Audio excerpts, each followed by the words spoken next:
Primero que nada, muy buenos días para todos. Es para mí un inmenso gusto y placer estar de nuevo acá en Perú, en Lima, y por supuesto de nuevo en un evento de la Sociedad Peruana de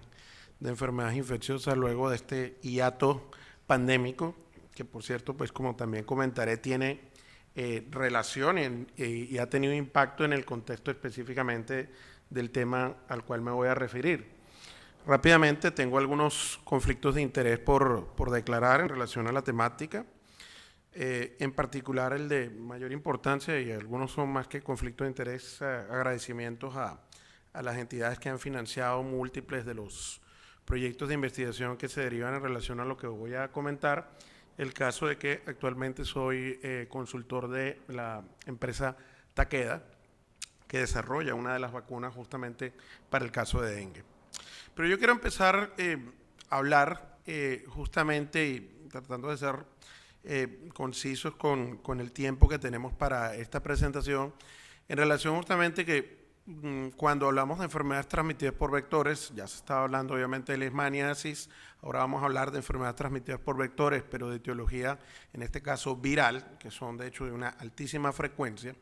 El problema en general con enfermedades transmitidas por vectores y como lo concerniente justamente a la necesidad de mejorar específicamente el control desde el punto de vista del vector. Y en ese sentido, y como lo planteamos con esta publicación que hicimos con el TDR, la necesidad específicamente de la aproximación multisectorial que, pues obviamente, el problema de las enfermedades tropicales, el problema específicamente del dengue, de la arbovirosis, de la malaria, pues obviamente no es un tema solamente desde el punto de vista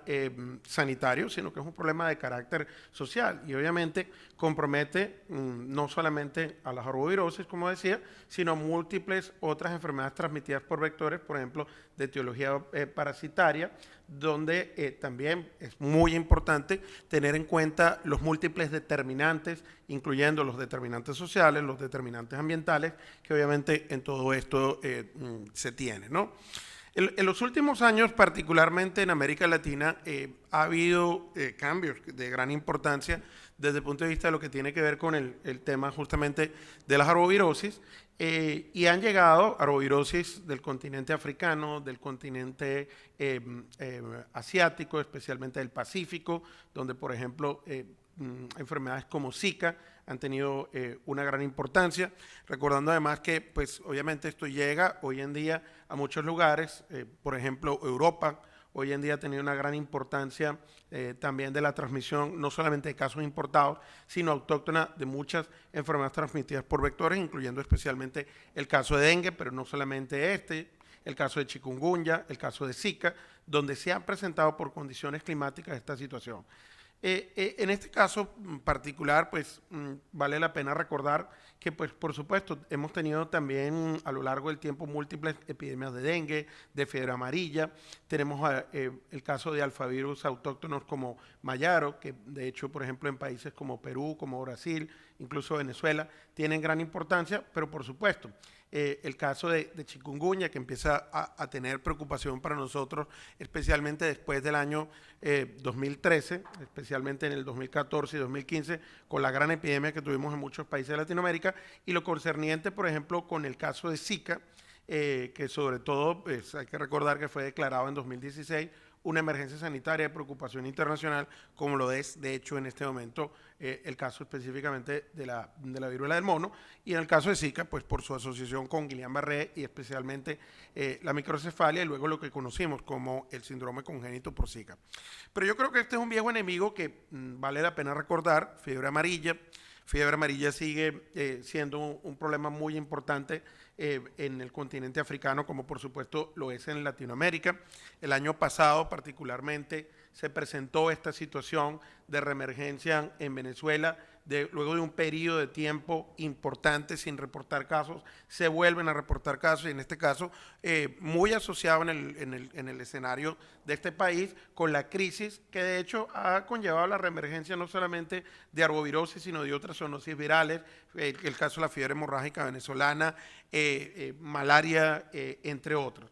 Pero aparte obviamente de fiebre amarilla, yo creo que no podemos olvidar también el papel que tienen las encefalitis virales. Tenemos todavía un problema importante, de hecho, de redistribución y a veces incluso de reemergencia, no solamente de viejas encefalitis, como el caso de la encefalitis equina venezolana, que en el caso especialmente de Venezuela y Colombia ha producido epidemias importantes. Acá también, por supuesto, ha estado presente en otros países, en el caso de Perú, en el caso de Brasil, pero incluso la problemática en algunas zonas, incluso de Brasil, con virus del Nilo Occidental que ha reemergido. Rápidamente, para recordar pues algunos de los de mayor importancia, como ha sido el caso, por ejemplo, de chikungunya, que llega a finales de 2013 a las islas del Caribe, empieza rápidamente a tener una transmisión autóctona en muchos países, especialmente de la zona mesoamericana. Venezuela, Colombia fue uno de los países fuertemente afectados, además con las consecuencias crónicas de nuestros pacientes que todavía hoy en día presentan secuelas crónicas, especialmente reumatológicas, pero no solamente reumatológicas. Obviamente el caso específicamente de Zika fue muy importante desde el punto de vista no solamente de la diseminación que rápidamente tuvo después de su ingreso en Brasil, alrededor del año aparentemente 2015, pero de forma real, como luego se evidenció 2 años antes, ya estaba realmente circulando, y por supuesto una rápida distribución, no solamente en Latinoamérica, sino los casos importados y los problemas que se dieron incluso asociados luego por otras formas de transmisión no vectorial, que es importante recordar que en el caso de Zika, muchos casos se reportaron en relación a la transmisión sexual. Pero la otra cosa que yo creo que hemos afrontado y sigue siendo un tema importante es el hecho de tener la cocirculación de diferentes virus simultáneamente. Aquí pueden ver cómo en el ejemplo de Colombia, durante el 2015 y 2016, tuvimos solapadamente la epidemia de chikungunya, la epidemia de Zika, la epidemia de dengue, y ahora además con lo que ha sucedido con la pandemia, pues también ha sido un tema importante. Y esto además ha expuesto a las poblaciones de diferentes partes de Latinoamérica, pues por supuesto a mayor cantidad de arbovirus. En este caso especialmente sigue todavía una discusión importante con el tema de la interacción de la respuesta inmune y los fenómenos de reforzamiento dependiente de anticuerpos, a favor, en contra, y en el caso específicamente de esa relación de exposición previa a dengue para Zika y viceversa, pero en todo caso pues hay países en los cuales no queda muy claro, por ejemplo, como sucedió durante la epidemia de 2019 en Honduras, que prácticamente 1/3 de los casos ese año en el país llegaron a tener, de hecho, dengue severo, y no es muy claro si realmente estuvo o no asociado con el hecho de haber tenido también una epidemia bastante importante de Zika o por supuesto, algo más obvio, que la circulación de diferentes serotipos de dengue, que por supuesto, como voy a mostrar, viene circulando en diferentes países de la región. En estos últimos años, justamente pues la situación desde el punto de vista de dengue y de otras arboviroses es importante mencionar, porque si bien tuvimos epidemias de chikungunya, de Zika en 2015, 2016 en diferentes países de Latinoamérica, pues por supuesto estas enfermedades no llegaron para irse, sino por el contrario para quedarse. La transmisión especialmente de chikungunya y de Zika ha sido relativamente baja y especialmente muy baja cuando lo comparamos con dengue, pero no quiere decir que no sigan presentes en muchos países, como vamos a ver, y durante el tiempo que tuvimos de la pandemia, tuvimos además la cocirculación entre dengue, chikungunya, Zika en diferentes países de la región de las Américas, como el caso, por ejemplo, especialmente de Brasil. Pero de hecho, a la actualización del día de hoy, en la plataforma de la OPS, podemos ver que de hecho dengue, por supuesto, sigue siendo la arbovirosis de mayor importancia en términos epidemiológicos, más de 2 millones de casos reportados, especialmente en Brasil, más de mil muertes en la región, un 3% de casos de dengue grave, pero por supuesto tenemos también chikungunya, tenemos Zika en una proporción menor, 232.000 casos de chikungunya, 29.000 casos de Zika, y yo creo que es muy importante recordar, porque ya lo comprendemos bien, la importancia desde el punto de vista no solo epidemiológico, sino el impacto obviamente clínico que tiene, no solo agudo, sino incluso crónico, y las consecuencias, de hecho, en el caso, por ejemplo, del síndrome congénito de Zika, a largo plazo, esta situación, desde el punto de vista del impacto, por ejemplo, de estas arboviroses, como el caso específicamente de Zika. Obviamente, esto tiene un impacto que es importante recordar no solamente en términos de el número de casos, sino también la concentración en términos de la incidencia por cada 100.000 habitantes, islas del Caribe como Saint Barthélemy, pero de hecho incluso Brasil tiene también unas tasas de incidencia muy elevadas, países de Centroamérica, Nicaragua, El Salvador y ahí también, como veían, Perú, con una proporción todavía importante, como decía, de casos que infortunadamente van a tener un desenlace fatal asociado, por supuesto, con múltiples factores que luego podemos discutir. Desde el punto de vista, por supuesto, inmunoepidemiológico, la circulación de múltiples serotipos, como ven allí, especialmente el serotipo 2, que está presente en 2022 en todos los países prácticamente de la región, pero también acompañado con una prácticamente cantidad similar de países con dengue 1 y adicionalmente países que tenemos, como el caso de Colombia, por ejemplo, una circulación también de dengue 3, de dengue 4, pues obviamente complica el panorama desde el punto de vista epidemiológico. Aquí rápidamente, solo para mostrar un ejemplo de cómo ha estado la situación, por ejemplo, en Colombia, donde hemos tenido en 2019, terminamos con una epidemia, 2020 arrancamos con la epidemia, eso se juntó con el inicio de la situación de COVID-19. A finales del año pasado también estuvimos en situación de epidemia a nivel nacional, lo cual además significa que múltiples departamentos del país estaban en situación de epidemia, obviamente también con muertes reportadas y algunas zonas pues con incidencias muy elevadas, con cifras por arriba de 500 casos por cada 100.000 habitantes, como ven allí, un grupo de departamentos y de distritos o de capitales, como por ejemplo la ciudad de Cali, tercera ciudad más importante de Colombia, con una cantidad muy importante de casos por arriba del número esperado de casos. Lo que va de 2022 no ha sido menos preocupante, seguimos con una situación también de un número muy importante de casos, en el cual si bien en este momento a nivel nacional no estamos en una situación de epidemia propiamente, sí tenemos departamentos pues, que tienen un comportamiento epidemiológico por arriba de lo esperado y de hecho con una proporción también importante de casos que han terminado en dengue grave o severo y también incluso con desenlace fatal. Pues obviamente eso se explica en la medida en la cual nuestras zonas endémicas, donde ocurre no solamente dengue, sino ha ocurrido también chikungunya, zika, pues tienen condiciones epidemiológicas propicias para esto. Y estos son datos de un estudio que acabamos de publicar, donde incluso en aquellas zonas donde ha habido intensa transmisión de múltiples arbovirus, infortunadamente, pues las condiciones son propicias no solamente para la transmisión, sino una proporción, obviamente todavía importante, incluso de poblaciones de riesgo, como es en este caso específicamente embarazadas, son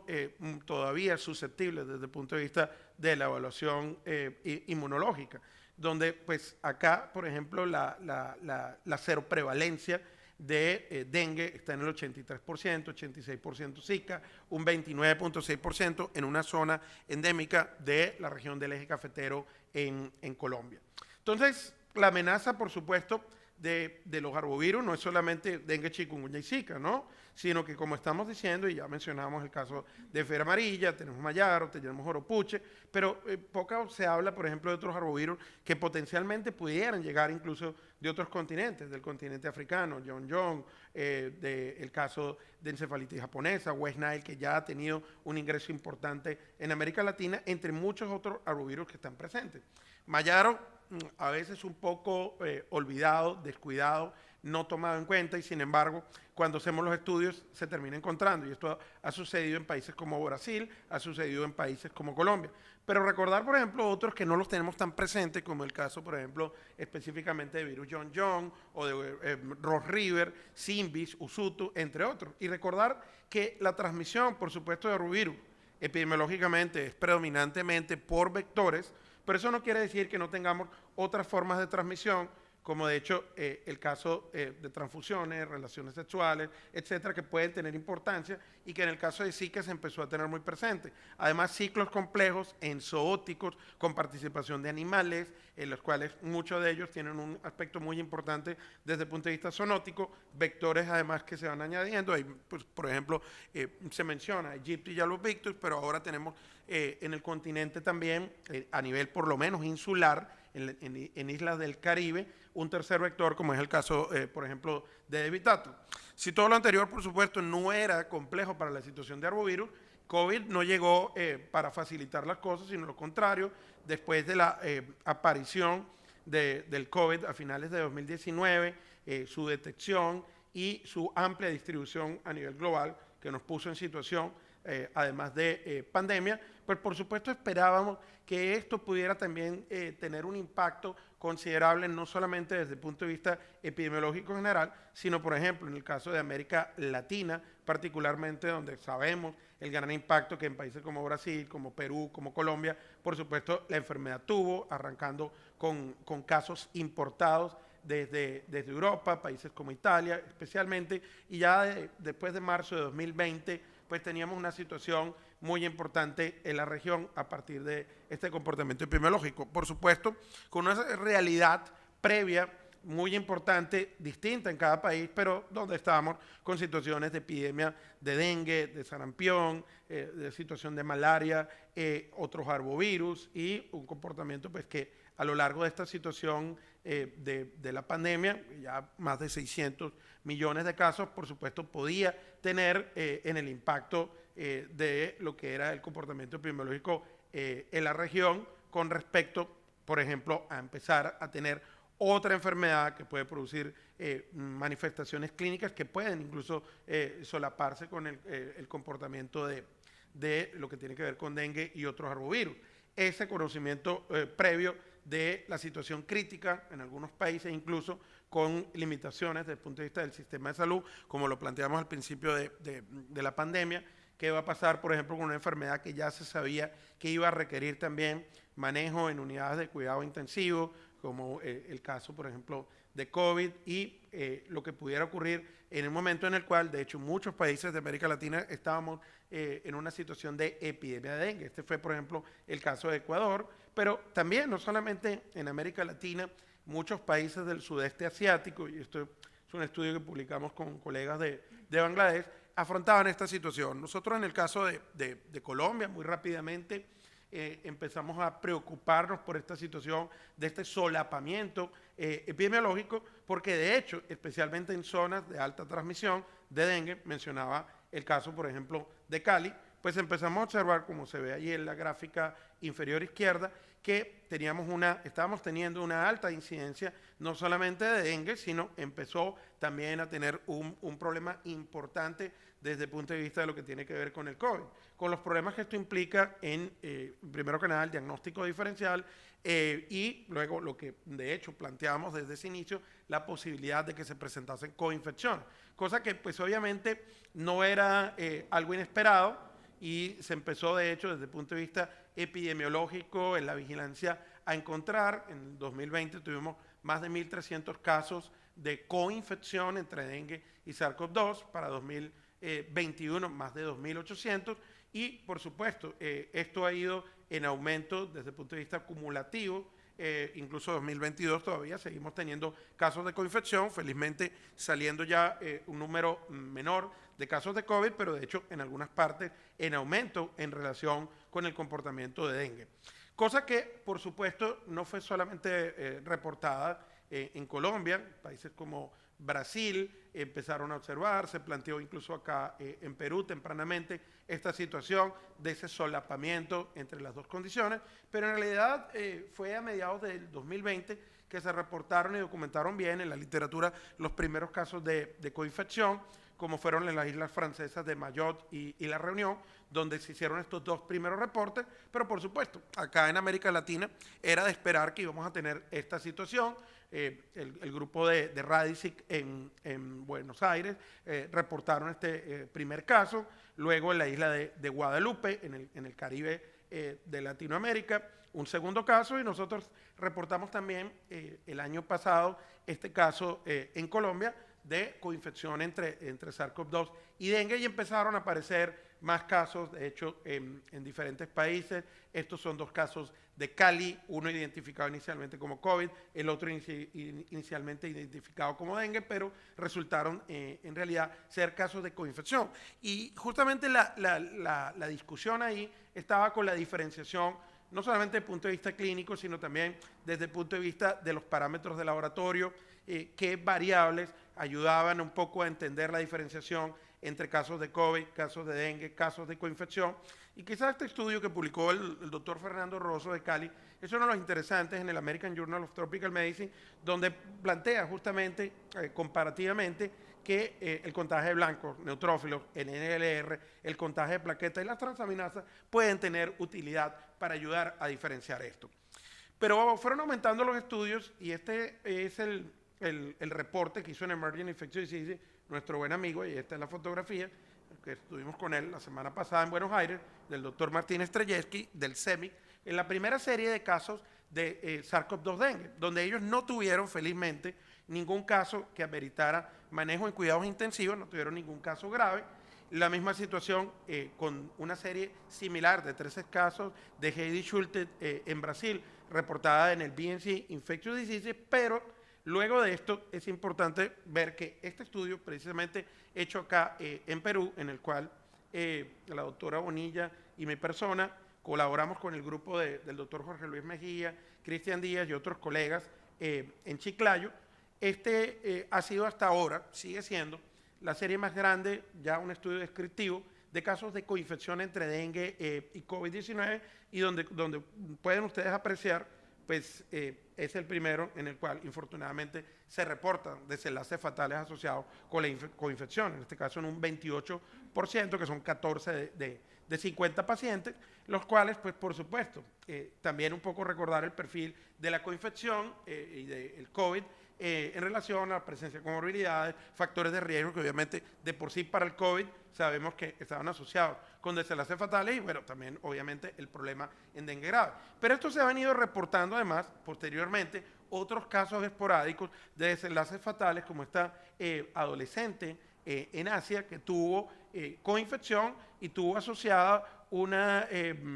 complicación desde el punto de vista neurológico con una leucoencefalopatía hemorrágica aguda asociado al tema de la coinfección. Comorbilidades que obviamente para el caso de COVID se tuvieron siempre como muy presentes y muy rápidamente el impacto de esta, pero de hecho en este estudio de Badawi, en este metaanálisis, él mostraba que no debemos olvidar en el caso de dengue, y de hecho en este estudio de Badawi él hablaba también o analizaban lo que es el impacto de las comorbilidades en dengue y en la encefalitis del Nilo Occidental, el impacto que tiene, por ejemplo, la prevalencia en casos de dengue grave, por ejemplo, de diabetes, de enfermedad cardíaca, de asma, de hipertensión arterial, y vea, por ejemplo, la proporción importante con obesidad, que son factores además compartidos para la severidad del caso del COVID-19. Y desde el punto de vista, obviamente, fisiopatológico, hay una gran discusión en todo esto, por supuesto, de factores comunes entre ambas patologías que, por supuesto, podrían explicar el agravamiento y el riesgo de tener desenlaces fatales en relación a la enfermedad. Por supuesto, un impacto importante desde el punto de vista inmunológico, también compartido con una cantidad no despreciable, de hecho, de citoquinas o biomarcadores que se van a ver relacionados también con el tema de la coinfección y que, por supuesto, hay que tener presente, más allá solamente de la diferenciación desde el punto de vista clínico. Han aparecido incluso posteriormente revisiones sistemáticas sobre esto que pues, han mostrado cuáles son algunas de las complicaciones más frecuentes, como ha sucedido con el caso del shock, de respiratorio, falla multiorgánica, entre otras, asociado con el tema del desenlace fatal. Adicionalmente a esto, justamente como consecuencia del COVID-19, algunos estudios como este publicado en Lancet mostraba que en algunos países en realidad el hecho de las cuarentenas, las restricciones, etcétera, tuvo un impacto positivo desde el punto de vista del comportamiento del dengue. Pero obviamente este no fue la situación en todos los países y como pueden ver allí, Perú es uno de los que, por el contrario, los datos mostraban que en realidad ocurría algo diferente. Y de hecho, esto también en algunos países del sudeste asiático se observó desde el punto de vista del impacto que tuvieron las medidas. En el caso específicamente de Perú, y esta fue una publicación que hicimos con colegas de acá, en el Journal of Medical Virology, justamente durante el tiempo de la pandemia, lo que se observó, de hecho, en muchas regiones, y acá lo podemos resumir en este cuadro, fue más bien un incremento en el comportamiento epidemiológico, como sucedió, por ejemplo, en el caso de Amazonas, Huánuco, el caso, por ejemplo, de Ucayali, de Ica, entre otros, en los cuales se elevó justamente la incidencia de dengue por cada 100.000 habitantes cuando se comparó con el periodo prepandémico. Además, pues, como decía, el problema es que esto puede terminar en una combinación fatal. El tema de las coinfecciones no podemos olvidarlo, tenerlo presente. Pueden incluso suceder cosas más exóticas, pero a veces no sabemos qué tan exótico es algo en realidad cuando no lo estamos estudiando y no lo estamos buscando. Casos en los cuales, por ejemplo, se presentó en Argentina esta coinfección, no solamente de dengue y COVID, sino en un paciente además con VIH. Y durante la pandemia de COVID vimos muchas cosas como esta, de casos que incluso como este, en una mujer de 33 años de edad, que no estaba en apropiado control virológico, paciente VIH, tenía COVID, en este caso pues tuvo también tuberculosis. Entonces las coinfecciones es algo que debemos recordar. De este caso que reportamos hace muchos años, durante justamente la epidemia de chikungunya, allá en Colombia, tuvo dengue, tuvo chikungunya, tuvo leptospirosis confirmadamente y lamentablemente tuvo un desenlace fatal. Por lo cual hay que recordar entonces, y esto ha sido la propuesta de algunas publicaciones, a tener presente el comportamiento epidemiológico de esto, la posibilidad de que hayan obviamente estas coinfecciones, en algunos casos otros factores como en esta serie el embarazo, peor aún tener dengue por ejemplo con COVID-19, y eso incluso fue una propuesta que se tradujo finalmente en que esto también ya en etapas avanzadas en el desarrollo de guías de manejo de COVID fuese contemplado. Esto que estoy mostrando acá es nuestra guía colombiana basada en evidencia de manejo de COVID, en el cual en lo que tiene que ver con el manejo en zonas endémicas del síndrome febril, tropical especialmente, pues por supuesto en el diagnóstico diferencial tener presente y considerar patógenos tropicales endémicos, dengue y otros arbovirus que hemos mencionado, malaria, chagas, leptospirosis, hantavirus, enfermedades transmitidas por garrapatas, pero además, como ya hemos dicho, no solamente en el diagnóstico diferencial, sino la posibilidad de que se presenten, por supuesto, coinfecciones. Recordar además que a veces durante las epidemias, todo lo que es, por ejemplo, fiebre, la gente piensa entonces que es COVID. Durante la epidemia de COVID, todo lo que era febril, era respiratorio, era COVID teóricamente, pero por supuesto no siempre es el caso y a veces se olvidan otros diagnósticos y hay que tenerlos presentes en esos contextos, como ha sucedido, por ejemplo, con el caso de arbovirus. Se ha planteado incluso que la pandemia pudo haber impactado el control vectorial y algunos estudios como este mostraban incluso lo negativo desde el punto de vista del tema de los vectores, pero otros estudios como este de la muy conocida Annelies Wilder-Smith, impactos positivos desde el punto de vista de lo que tiene que ver.